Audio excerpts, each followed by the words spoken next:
Battle Aces is releasing a new heavy hitter, the Advanced Mortar.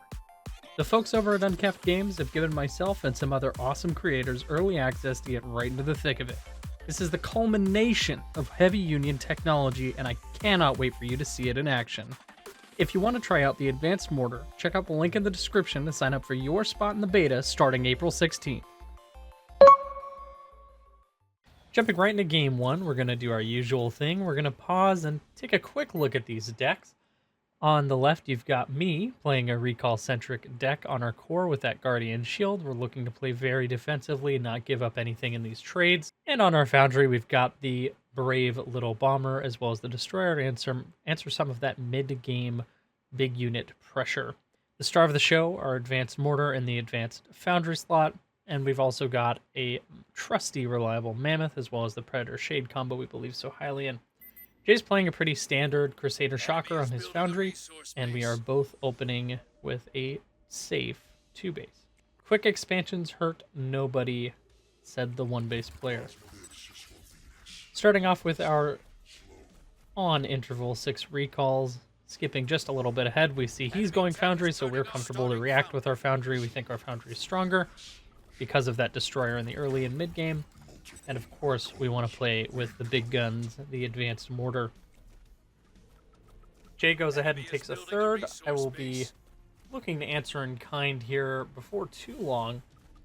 I actually did a miscalculation in game. I was worried if I took an earlier third, I wouldn't have enough money for the Advanced Foundry right on interval, but as you can see, we jumped straight into it. Starting Advanced Foundry.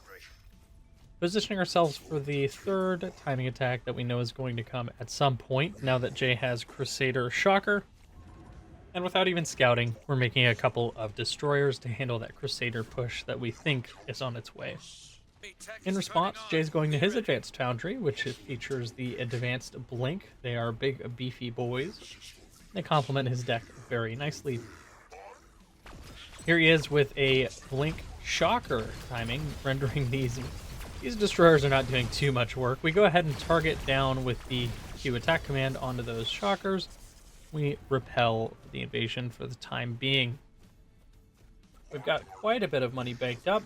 Jay's taking a safe 4th base here, and we're going to be trying to tell him he's not actually so safe. He's trying to poke in here. Guardian Shield doing loads of work with these units on the ground, and we've got our 6 Advanced Mortars coming out right at 7 minutes.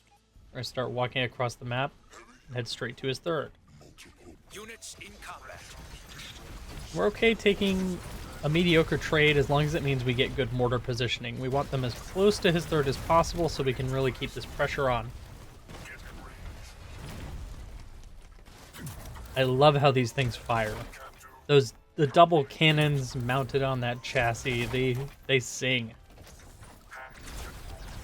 Now he actually is responding to this with those advanced blinks. We lose our 3 mortars on the front here. It's not looking great, but we do manage to destroy all of the Shockers, and we're actually holding on decently well here. Just barely not able to break this critical mass sitting outside of his third. Resource base warmed up and working. And this kind of gives us a baseline to expand now that we've got some pressure off. And of course, we are going to reinforce the front line as much as we can. We're trying to break this after all. These Destroyers do come in handy with these Advanced Blinks since they are considered big. As you can see, they're getting 2-shot by my 1 hero Destroyer. He does end up breaking this mortar, but we've got 6 to back it. A lot of back and forth here at Jay's third. Trying to spread out our mortars a little bit. We've got a reinforcement of Destroyers on the way. In the meantime, though, these Crusaders will be tanky, so we are target firing with our mortars down the Advanced Blinks. It ends up going very well. These Advanced Mortars are firepower exemplified, and GG well played, Jay. Victory. Hopping straight over to game 2, we've got Fulmicot on the other side. Sorry if I'm not quite saying that right. He's actually running a crab deck with the normal mortar on his Foundry and the Advanced Mortar on his Advanced Foundry. We've swapped over to a Crusader Destroyer combo, and you can see we're running a fairly safe Starforge, just looking to answer with those airships. We've got mammoths in case we need some durability on the ground in the mid-game. And he's running that trusted Valkyrie alongside his Shade. Resource. When you're playing Blink openers and you're opening with 3 bases like this, you really want to be out on the map. You want to take every little trade that you can get, both to keep the pressure off of your own bases and also, of course, to try to win. Now here we see these crabs coming in for their usual poke timing into the natural. We're just going to kite them around as much as we can. Our goal here is to lose no workers, if at all possible. You got a resource space taking fire. Cover Those it. crabs are skittering on up to our third, and the Blinks are trying to chase them. Cue the Benny Hill theme song. Please don't actually add that in, editor. We're chasing them all the way home, though. We're getting every little bit of damage that we can before those dragonflies come online. We do have Blink Hunters, of course, so we're not too worried about his Tier 1 Starforge. That Advanced Starforge does have some teeth, though. Shades will blow us up if we are not playing an advanced army. Shades eat core units for breakfast. Meanwhile, on screen, we're just doing a little dancey dance with these crabs going back and forth. We are trading pretty positively. He's going to try and get a few worker kills on the third here. Does succeed in snipping, I believe, 3 or 4 workers. Those dragonflies have woken up and activated. We actually overreact with the amount of Blink Hunters we make. We only really need to make 4. We ended up making something like 14 instead. And now we are very delayed on our Advanced Foundry because of it. On the bright side, we kill 1 dragonfly on the third there. A pretty safe 3-base to 3-base situation all around. I don't think anyone's in a tremendous amount of danger at this point. We're just going to keep poking in. Our goal really is going to be to snipe this third, even if it costs us quite a few blinks to try and gain that Exposed rear. Workers beloved economy advantage. starting advance. More money means more Workers stuff. under attack. I think when you're playing Blink, it's really important to blink aggressively any chance you get. Tends to be an attacker's advantage in these skirmishes, especially in the Blink mirror. You want to always be the aggressor where you can help it. Now, he's successfully stalled us out until his Shades are now online. They should be flying right over. And now taking this third is going to be a lot riskier. We do still pull it off, and we say, okay, we're getting out of here. We lost quite a few blinks to these Shades, and that is a scary amount of Shades. This is a very dangerous situation to be in. We almost certainly have to forfeit this third. A single survivor to witness the awful war crimes those Shades have committed. We pop out some Crusaders just to try and have some durability on the front line, and we finally have our Advanced Mortars online. We're going to start spreading them out and trying to get down as many of these Shades as possible. Now, Shades are not going to be particularly performant into Advanced Mortars, given that they are not small. Shade units get a bonus against small units, and they do AoE damage as well. So we want to make sure we're spreading these out where we can. Obviously, in this situation, it's more important to just get them away from our natural. We really want to save this natural, guys. This is a dangerous moment. This natural core is dropping rapidly. Is already down to 25%. These Advanced Mortars are putting in fair work. We actually kill about half of the Shades. But we're still at risk of losing that natural. We are counterattacking across the map on the third at the same time. This one surviving Blink Hunter from earlier about to put in some work. I believe in you, little guy. He actually killed the Shade. I cannot believe that that happened. I didn't remember that that happened. And this turned out okay. He's running into our main base. We get the last Shade on our side of the map. We ended up sniping that third base again. This isn't the worst position to be in, but we are certainly on the back foot. The last place you want to be with Advanced Mortars is your side of the map against his army composition. Not to mention that natural looks like it'll fall over to a strong gust of wind, so we have our work cut out for us here. Target firing with these mortars onto those Shades every chance we get, very important. Will the natural fall? Let's find out. We managed to spook him off of it. And that core lives another day. For now. It's on fire, it's in shambles, and it's basically just a flaming pile of wreckage, but we salvaged it. We didn't have to rebuild it. And that's going to be a really critical moment. Again, just sniping down these shades every chance we get. We do manage to hold on to this core by some miracle. As if it weren't already on fire enough, it is now even more on fire, I would say.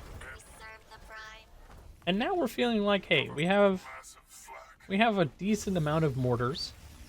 They can shoot up, they can shoot down.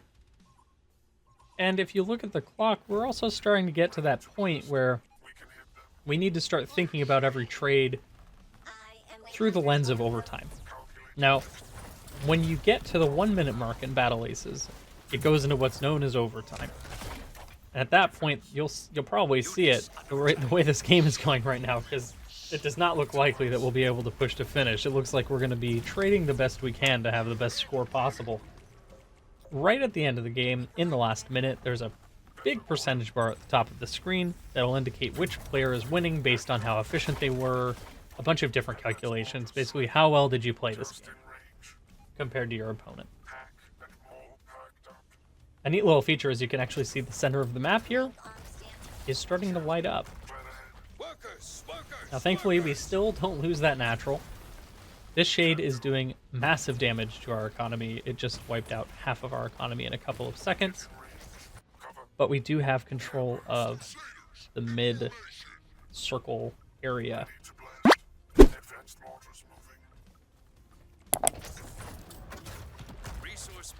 We're looking to slowly push our way across and kind of just leapfrog one advanced mortar to another. At this point, he has his own advanced mortars that we need to worry about, which makes it considerably more challenging to break this. And we are really grasping at straws for ideas here. Right now, I genuinely think the goal is just to keep him at his third base. Ideally not lose units for no reason like we just did there, and see how things shake out in overtime. If we end up taking the lead in overtime, we can sit defensively with these mortars, force him to take a bad trade into us with any luck. Good old-fashioned standoff. This natural slowly repairing itself, now all the way up to 40 or 30%. Neither of us have our main base mining. We can see a huge push coming into our natural and third. These mortars are doing a pretty decent job of handling it. We're going to target down those shades right away. By far the highest DPS of his army.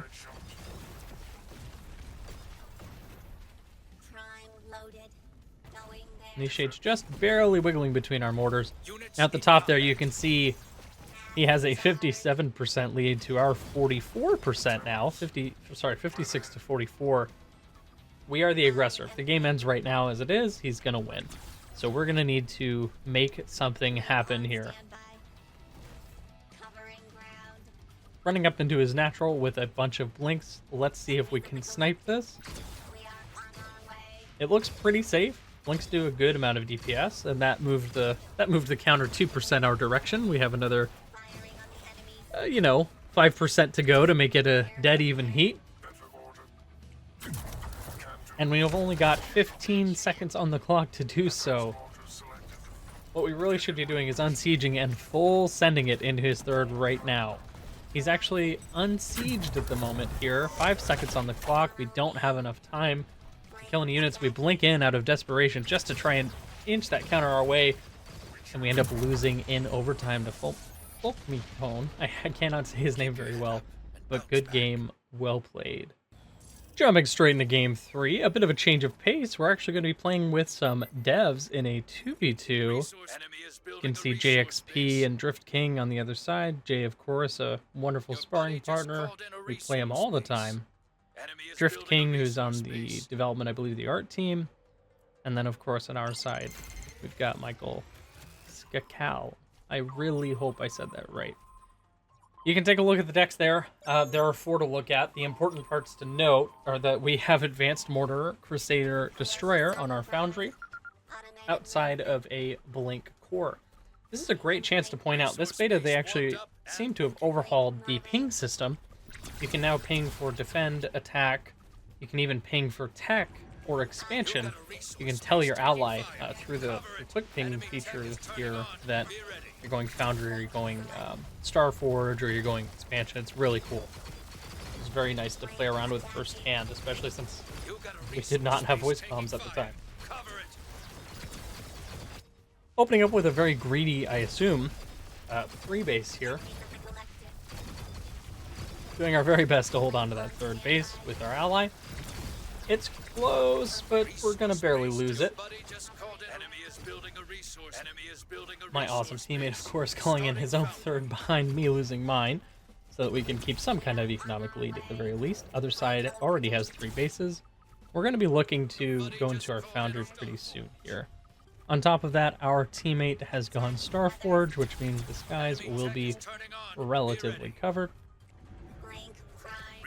I think we're too busy microing to really notice what the enemy tech is. We're already pretty set on going Foundry. Blink aggressively, guys. If you are playing Blink decks, blink aggressively in these fights. You will not regret it. It's my #1 advice to you if you're playing a Blink deck.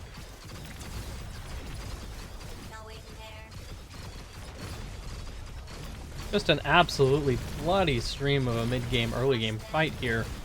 4 units being slaughtered by each other here.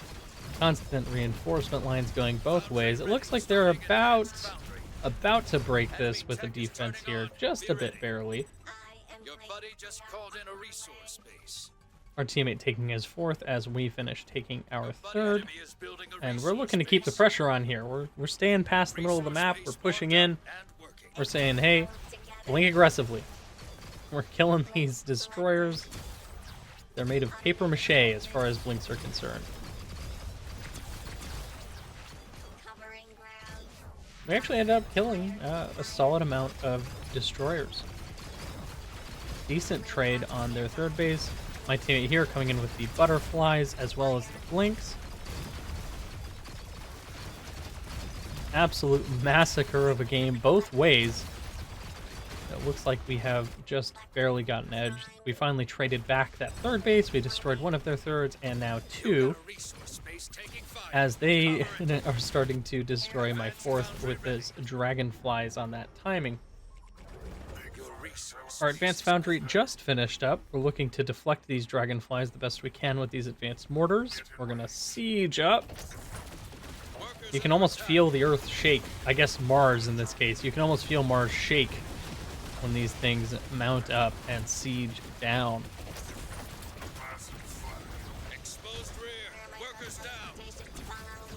More blinks coming out just to try and help out our teammates' predators on the ground here, as they don't fare too well in close quarters combat with enemy blinks on the field.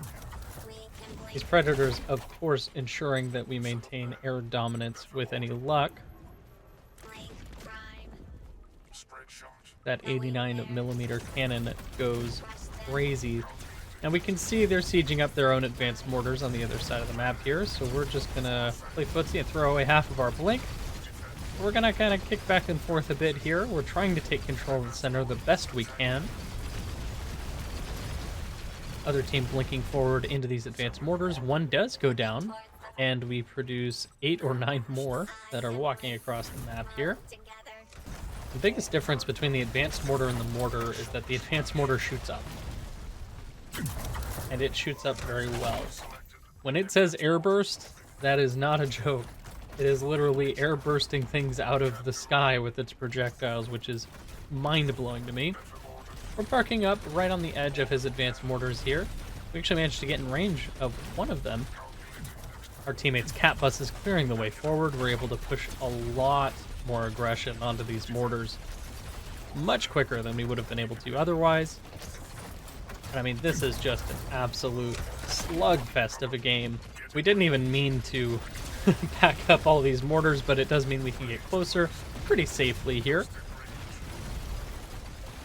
We're basically going up to their 3rd and saying, hey, this is mine now. I'm going to park my mortars here, and if you try to do anything about it, I'm going to shoot at you with my big double cannon. That poor dragonfly flew into the wrong airspace. Huge blink push coming out here. Thankfully, we do have reinforcements just in the nick of time. We still lose 2 advanced mortars, but we are able to trade it out and keep control of this zone, which is everything when you're playing as or against mortars. We take down their third, and that leads to a GG. Well played. Good game, guys, and thank you for playing with us. Want to try your own strategies with the Advanced Mortar? Click the link below to get your spot in the beta starting April 16th. Thanks for watching.